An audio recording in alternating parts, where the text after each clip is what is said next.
Hey, today I'm going to show you and tell something about my car.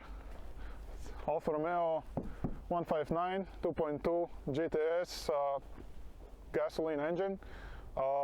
It's overall a pretty good car, but it has some kinks. It's, you know, Italian, and here in the winters it's I would say not a very reliable car.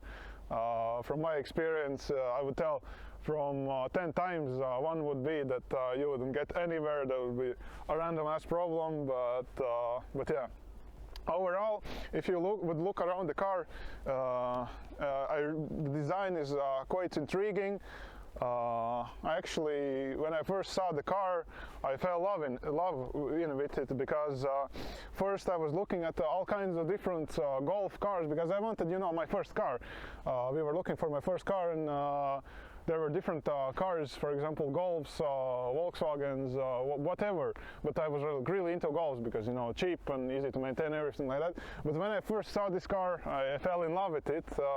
But the love has not lasted so long, only 5 years, and now I'm currently interested into getting rid of it, because there are some specific things that I don't really like. But the design overall, it is really nice. It's, you know, Alfa Romeo, all the honeycomb grills, everything like that. I replaced the badge with a black one. It's very nice, because the old one it dried out in the sun, all the color disappeared and everything was quite disappeared. But if you would look, the car is very stupidly low, and here where the roads are uneven and or just normal roads with some potholes, sometimes you can scrape the bottom of the car, and it's completely, you know, frustrating when you're just driving and you hear the car just, you know, you feel such a pain for such a beautiful car, and it's, you know, you're just dragging it's just dragging its bottom. So, you know, if you drive the car, it should be on some good roads. But if you would look under the hood over here, it's a twin spark JTS phaser motor, Alfa Romeo. It's really beautiful, but the problem is that in the winter time it really doesn't like to run. When it's super cold, it sometimes locks up and it doesn't want to budge.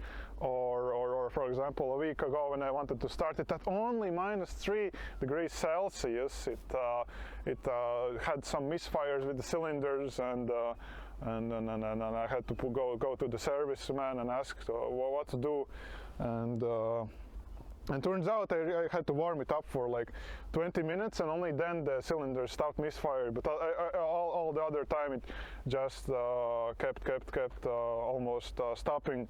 But in the other cases, if you would look around over here, if you could come closer, I've installed a battery tracker, because I don't drive this car very often, and the thing is that well, it doesn't use that much electricity, but I actually have had 4 to 5 broken batteries, because I drive it so less, and the batteries just run out of juice. But there's actually a pretty cool feature. You can just push this lever, and it comes off like this, and then you can take the car off the battery and just leave it sitting. But then you, of course, you know, turn off the alarm. But in other cases, let me tell you about stuff that I love about the car and stuff that I hate. So the stuff that I love is this engine. It's not that efficient. It uses about 10 liters of gasoline in the city. I've gotten the most efficient at 6.7 liters in straight roads, driving at 90 kilometers per hour. But in other cases, yeah, it eats some gasoline. It's not that efficient. And here in Europe, you have to pay tax for the emissions, and the tax is €150 about, and it's, you know, not the efficient engine if you want to have it like that. But in other cases, it's super zippy. It's really awesome. You can drive around, you can push the gas, and it's super awesome to change the speeds and just drive around. But in other cases, it sometimes gets a little unreliable. But there are a lot of aftermarket Bosch parts. It's a Fiat engine. When I have taken apart some things, you can see all the Bosch things, and their placements are quite okay for the engine, but in other cases it's quite finicky. If we would look at the wheels over here, I've currently put the tire wheels on. In the winter time it's alright, I can get moving out of the snow. The thing I really love about this Alfa Romeo is the steering. It's super precise. You move the wheel 1 millimeter and it already starts turning. It's super. It's like you know, a sports car, but it's very nice to drive it. You can precisely control it. But the problem is, of course, the comfort. When you have such precise controls, you cannot drive long ways. You have to really pay attention when you're driving. You cannot just hold the wheel straight and hopefully you go straight, you know. You move it a little bit unknowingly and you know it starts turning. You have to really pay attention. It also has sport brakes. The sport brakes are really awesome. You can brake very quickly. I've had multiple occasions where I had to use the brakes at emergency situation, and it broke really. It braked really fast, and it was really great. So the sports steering and the sports brakes are quite the things I like, and the engine, everything is like that. But the problems just start to go there. The thing is, the Italian electricity that's in this car, if you would come around here, you can come from the other side, open the door, I can show you some fun things. So the Italian electricity is that some things might not be as planned. If you look over here on the lights, you can press the lights. For example, I press the middle one, this light turn on. I can press the lights multiple times and you can see it's just random switching. I can press this light, okay, this works now, and then it turns on this light. I want to turn off this, it doesn't work. Turn off this, can I turn off? I don't even know. You know, I don't know what's even happening there. And the funny thing, can I turn you off, please? Oh my God. Okay, you have to close the doors to switch this off. But for example, these buttons completely stopped working. The electricity, the one problem that I had was with the heater in the winter time, and it was minus 10 degrees Celsius, or even more, minus 15, something like that. I tried to start the car and everything started all right, but the thing was that the air conditioning, the fan was not working, and I thought, what was wrong? Maybe something burnt. I checked all the fuses and everything was all right. So I had the chance to. Can you go into the car? I can show you. You had to go under here to take this wall off, and I took it all off, and there's the fan and all the wiring. And it was actually quite funny that the wiring in there, that basically what broke was the wiring. It was not the fan, it was not the fuse. The wiring broke because the motor that the fan had, it had you know, freezed up a little bit, and when it tried to move, it had a lot of resistance. And the wiring in there is quite funny. Usually you have a connector where it's like a female and a male, and it connects like this, and it's a good connection. But when I looked at the wires, they are put like this, one on top of each other, and there's basically a shim that pushes on top of it. And it was quite a bad connection from factory, that it was the fault point, and the fuse didn't break, but the connector itself melted from the heat. So it was okay, and when I looked on the forums, a lot of Alfa owners have that. So maybe in the winter, what I'm currently doing, I'm turning on the engine, making sure that the engine is warmed up, and only then I'm putting on the air conditioning to, you know, heat up the car. But you know, you have to waste gas and waste for it to warm up, and it's I'd say it's quite stupid.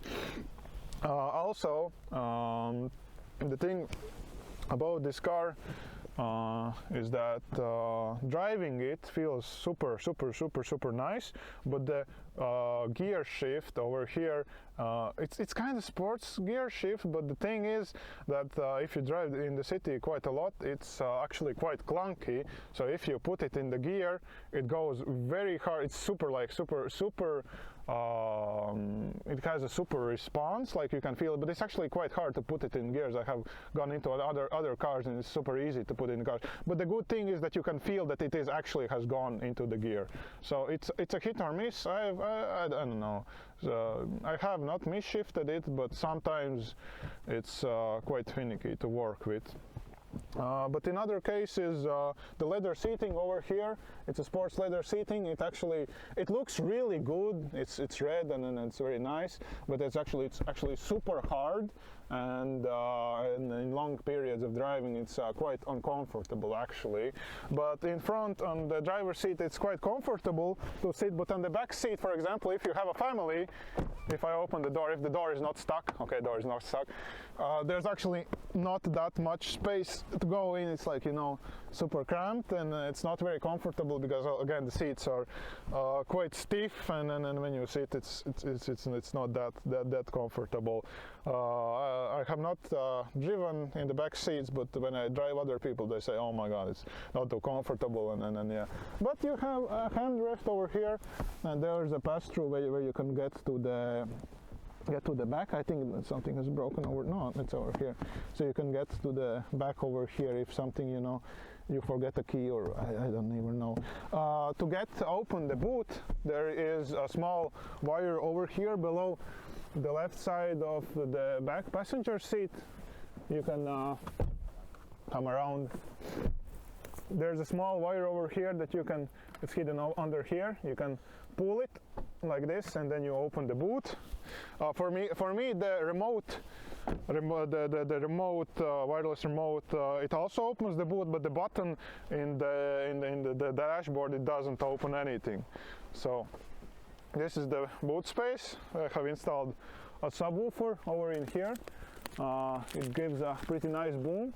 I like it, but if you plan to take some stuff and you know, carry it around, there's not that much space, and it's very short. The ceiling is very low, but there's still the reserve wheel below here, if you can see it, and yeah, it has some space, but in other cases, if you're planning to carry some stuff, there's not that much stuff.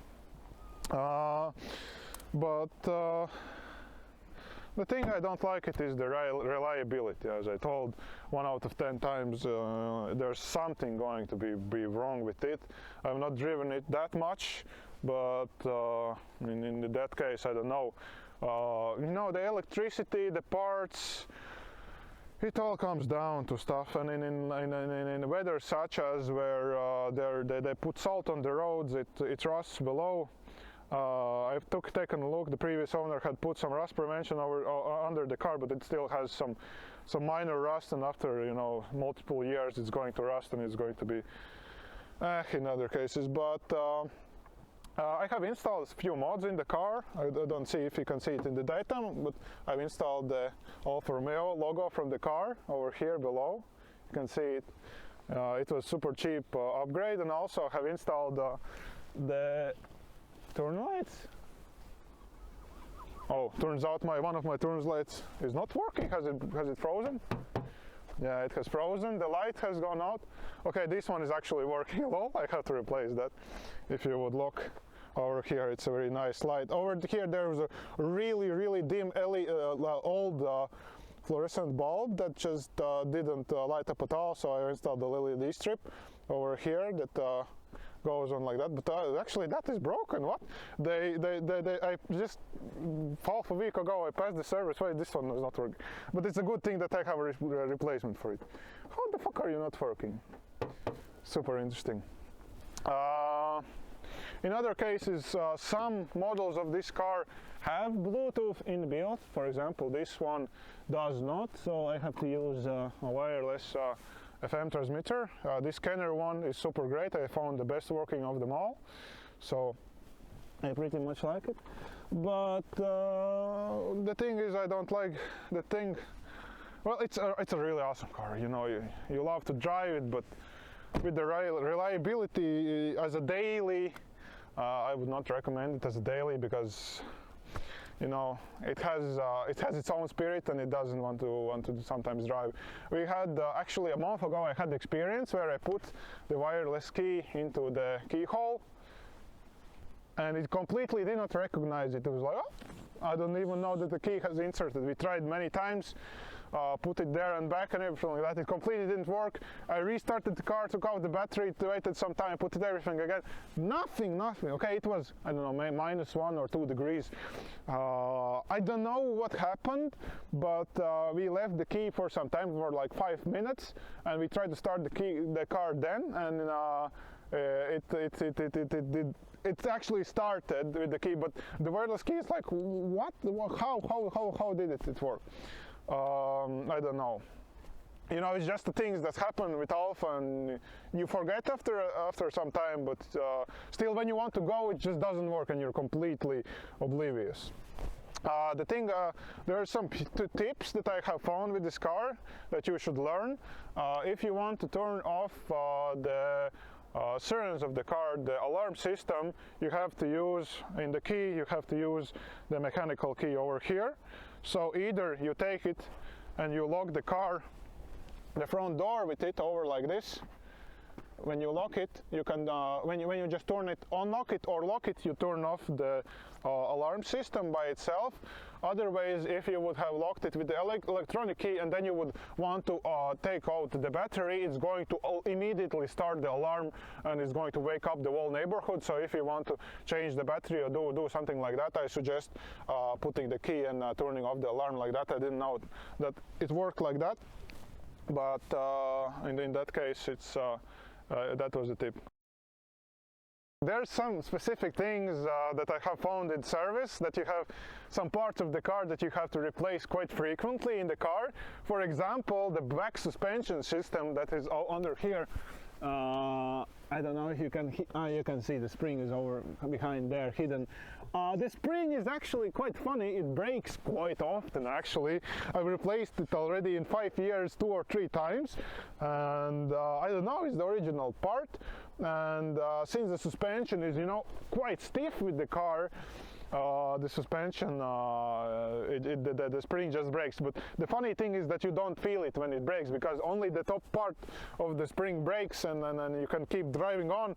But when it's in service, you can say, oh my god, there's a broken spring, and then you can actually see that it's fully broken in there, but somehow works like that. But yeah, the thing about this car is the suspension. When you drive on a road where there are potholes, you feel every single pothole you drive, and when there's deeper potholes, you have to watch out from them. But in many occasions, you know, you're like a drunk person on the road with the Alfa, because you know you're so afraid of scratching the bottom of the car that you're just swerving around the road, trying to evade every single pothole. But yeah, in another case, you know, it's a beautiful car, but you know, it's not reliable, and it's not meant for you know, some weather where there's a lot of snow or some off-roading. It's totally just a street car, straight road, less potholes, and it doesn't like winter at all. Completely, it doesn't like winter. And if you would look at the Alfa quote, it's a 2006 model. You can see there are some parts that are already just, you know, folding. Some people are complaining that this top seal is coming off. Actually, it has already come up over here. When I'm sometimes power washing the car, and when I'm putting quite a force over here with the power washer, the water starts dripping down here. I've heard many people have problems with the seals. But yeah, the plastic parts, you know, they break after time. 2006 year, it's already almost 20 years for this car, but you know, parts are going to fall off, the plastic parts. The interior is still holding well, since it has not been driven that much, but plastic parts some are fading, some are bending away, and in other cases, yeah. Passenger side, you don't see the gauges, but you know, look at them, they're really beautiful.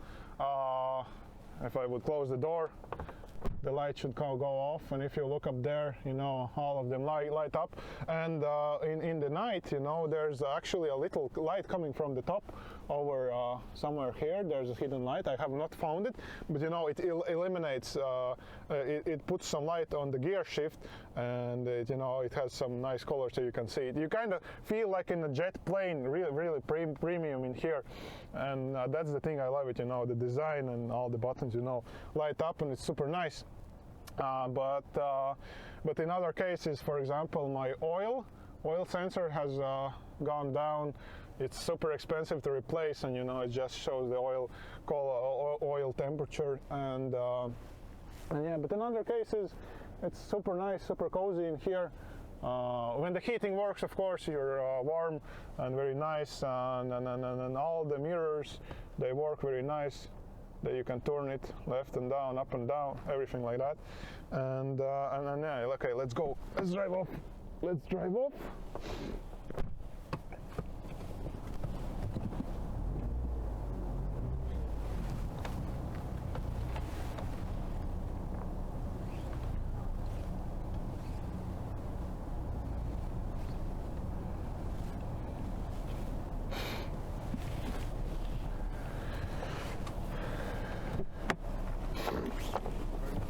Burnout?